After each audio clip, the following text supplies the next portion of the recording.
ताई काय सांगाल एकंदरीत सध्याची निवडणूक पाहता आता तर रणधुमाळी मोठ्या प्रमाणात सुरू आहे आणि एकंदरीत या ठिकाणी कोणकोणते मुद्दे असणार आहेत आणि एकंदरीत महिला असतील आणि एखादी युवक असतील यांच्या सक्षमीकरणासाठी आपल्याकडनं कोणकोणते उपाययोजना करण्यात येणार आहे?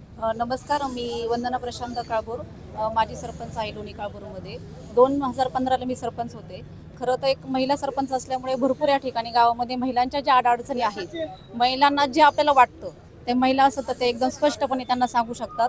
तसं पाहिलं तर गावामध्ये खूप विकास कामं केलेली आहेत. रस्ते असेल, ड्रेनेज लाईन असतील, गावामध्ये जिल्हा परिषदेच्या मार्फतून खूप असा निधी त्या ठिकाणी आम्ही उपलब्ध केला होता. आणि 50% आरक्षण असल्यामुळे याही ठिकाणी यावेळेस जिल्हा परिषदेसाठी शीतलताई कांबळे असतील, रेश्माताई पंचायत समिती गणामध्ये रेश्माताई काळभोर आहेत. या महिलांना या ठिकाणी आरक्षण मिळालेलं आहे.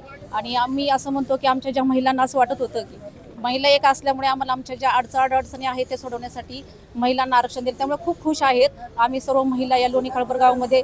जी उरलेली कामे आहेत आणि अजून भरपूर असं काय आहे की आता थोडक्यामध्ये मी सांगू शकत नाही आहेत, परंतु ह्या महिलांना जर आम्ही सर्वांनी भरपूर मतदानाने निवडून देणार आहे आणि आमच्या ज्या उरलेल्या मागण्या आहेत आम्ही त्यांच्याकडून हक्काने आमच्या ताईकडून आम्ही करून घेणार आहे.